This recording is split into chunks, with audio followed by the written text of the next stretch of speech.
Hey developers, and welcome back to another video about installing Tailwind CSS in HTML project.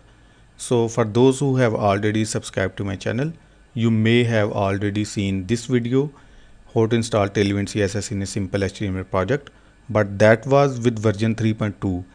But now Tailwind has released version 4.0 with some breaking changes. A lot of things as well as the documentation has been changed, so I decided to create another video entirely. So the very first thing you have to do is to go to Tailwind CSS website. As you can see, the documentation page has been changed, and I have a 4.1 selected because that's the current version of Tailwind CSS. So on this page you have to click on Get Started, and on this page you will find a bunch of options, but you have to click on the third one, Tailwind CLI. So it says you have to install the Tailwind CLI, and just copy this command and go to your terminal. So let me open the terminal. Let me zoom in a bit so you can see the window clearly. So here I have to paste that command. So press enter. As you can see, Tailwind CLI is being installed. So after the Tailwind CLI has been installed, you will see the confirmation something like this.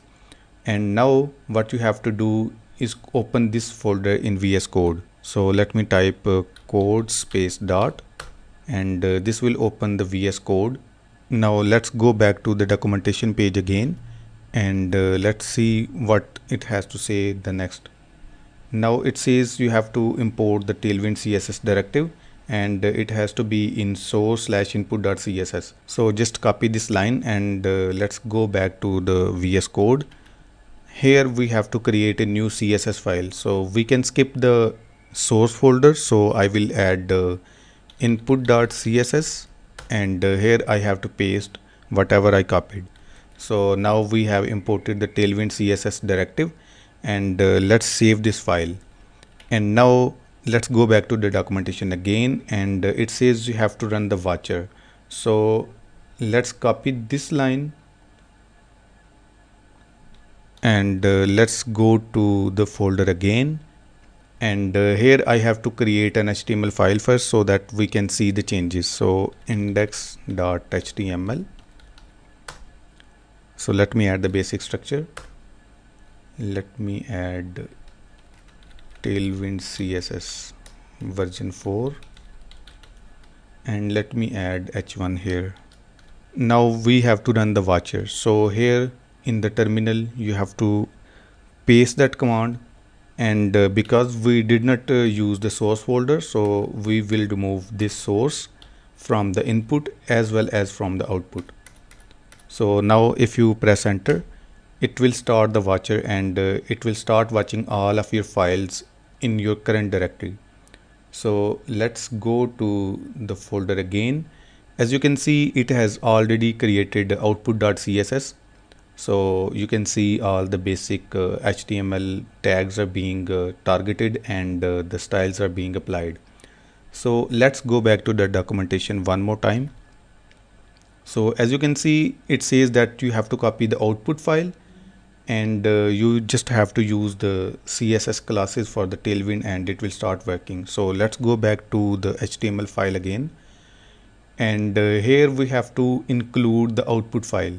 So right before the ending tag of head, you have to paste this command, and as you can see, we have now linked to output.css. So if I click on this one, it will open the CSS file, which is the output CSS file. So now everything has been done, and we can use the Tailwind CSS classes here, and it will start working. So let's add the class.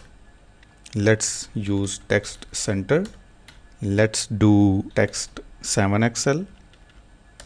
Let's add some margin top, empty 10, and let's do font semi bold.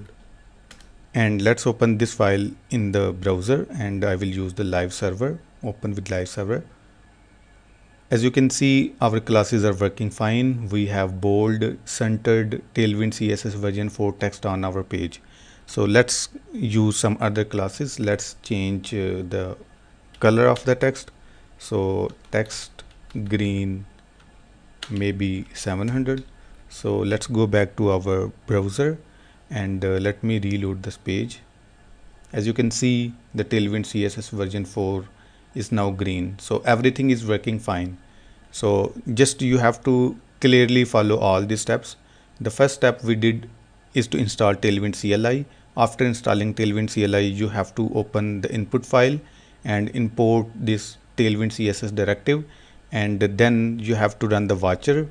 As you can see, our watcher is running and it's still watching our changes in the index file, and we can create as many files as we want. And the third step is to include that output file in our HTML files. So that's it for today. I hope you have learned how you can install Tailwind CSS in your HTML directory. So if you face any difficulties or any problem, just let me know in the comments.